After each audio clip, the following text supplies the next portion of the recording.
नमस्कार।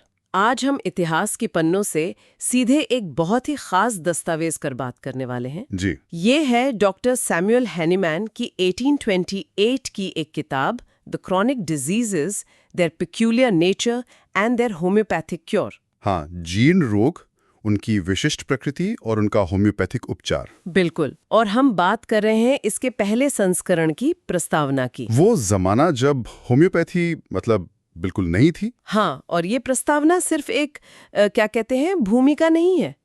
ये उस दौर में हैनीमैन के मन में जो चल रहा था, उनका विश्वास, उनकी चिंताएं, चुनौतियां, उसका एक आईना है। सही कहा। हमारे पास इसके कुछ अहम हिस्से हैं और आज हमारा मकसद है कि हम समझें कि करीब 200 साल पहले हैनीमैन जीर्ण रोगों और होम्योपैथी के भविष्य के बारे में क्या सोच रहे थे। और उन्हें किन चुनौतियों का अंदाजा था, ये भी। चलिए देखते हैं इसे। हाँ, तो शुरुआत में ही प्रस्तावना में हैनीमैन कहते हैं कि ज्ञान बांटना, वो भी मानवता की भलाई के लिए, ये उनका कर्तव्य है। इसे छिपाना ठीक नहीं। जी, ये एक कर्तव्य बोध तो साफ दिखता है, लेकिन साथ ही एक गहरी चिंता भी है ना? हाँ, बिल्कुल। उन्हें शक था कि क्या उनके समय के जो चिकित्सक हैं, उनके साथी, वो उनके सिद्धांतों की बारीकियों को, खासकर इलाज के तरीके को सही से समझेंगे और ईमानदारी से अपनाएंगे भी। एक बहुत बड़ा सवाल था उनके मन में। क्या उन्हें किसी खास तरह की गलतफहमी का डर सबसे ज्यादा था? कुछ अंदाजा लगता है इससे।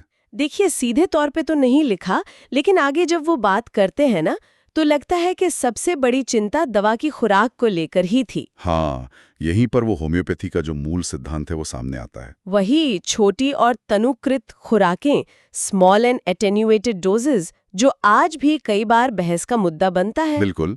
हैनीमैन खुद लिखते हैं कि हजारों सफल प्रयोगों के बावजूद उस वक्त का जो मेडिकल एस्टैब्लिशमेंट था, वो मानने को तैयार नहीं था। मानने को तैयार ही नहीं था कि इतनी कम दवा, इतनी छोटी मात्रा असर कर भी सकती है।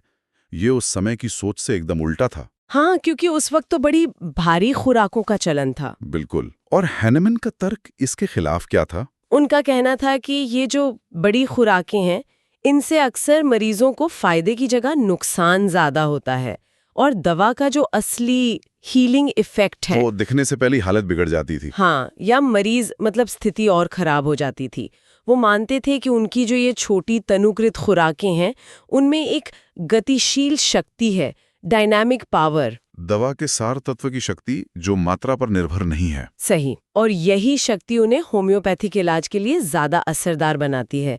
ये बात उस वक्त पूरी तरह से नजरअंदाज की जा रही थी। तो ये खुराक वाला जो मुद्दा था, यही उनको अपने समकालीनों से सबसे ज्यादा अलग कर रहा था। हाँ, और इसी वजह से उनमें एक तरह की निराशा भी दिखती है। बिल्कुल दिखती है। वो उन डॉक्टरों की काफी तीखी आलोचना करते हैं जिन्होंने उनके हिसाब से सिद्धांत समझे बिना ही होम्योपैथी का नाम इस्तेमाल किया और बड़ी खुराकों का इस्तेमाल किया। हाँ, बड़ी खुराकों का, अनुचित और मनमाना, ये शब्द इस्तेमाल किया उन्होंने। इनयूडिशियस, सेल्फ विल्ड। हैनीमैन इसे सिर्फ गलत नहीं बल्कि खतरनाक मानते थे। ओहो, ऐसा लगता है जैसे वो कह रहे हों कि भाई, मैंने इतनी मेहनत से, इतने प्रयोग करके एक रास्ता ढूंढा, साफ साफ बताया कि कैसे करना है, हाँ। और फिर भी लोग अपनी मर्जी से उसे बिगाड़ रहे हैं। ये फ्रस्ट्रेशन तो समझ आता है। हाँ बिल्कुल। उन्होंने साफ लिखा भी है कि उन्होंने ये रास्ता बड़ी मेहनत और सावधानी से खोजा था ताकि दूसरों को ये सब ना करना पड़े। लेकिन जब उनके निर्देशों को माना नहीं गया तो उनकी निराशा साफ है। लेकिन सारी बात निराशा पे खत्म नहीं होती है ना? नहीं, बिल्कुल नहीं। इस निराशा के बीच भी एक उम्मीद है। वो भविष्य की तरफ देखते हैं। हाँ, वो उम्मीद जताते हैं कि चलो, अगर मेरे समय के लोग इसे नहीं समझते तो कोई बात नहीं, शायद आने वाली पीढ़ी, हाँ, एक अधिक कर्तव्यनिष्ठ और बुद्धिमान पीढ़ी, a more conscientious and intelligent posterity, वो ये समझ रहे थे कि जो नए क्रांतिकारी विचार होते हैं उन्हें स्थापित होने में वक्त लगता है, पीढ़ियां लग सकती हैं। ये बात तो आज भी उतनी ही सच है। बिल्कुल।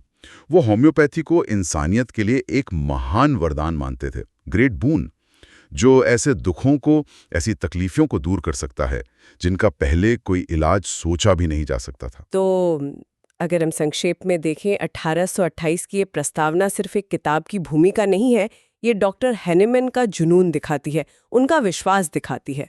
और उस समय की जो मेडिकल व्यवस्था थी उससे उनका टकराव भी। हाँ, और भविष्य के लिए उनकी एक मजबूत उम्मीद भी, खासकर जो दवा की खुराक और वो गतिशील शक्ति वाली बात थी। जी। उसको लेकर जो संघर्ष था वो वाकई सोचने पर मजबूर करता है। सही कहा।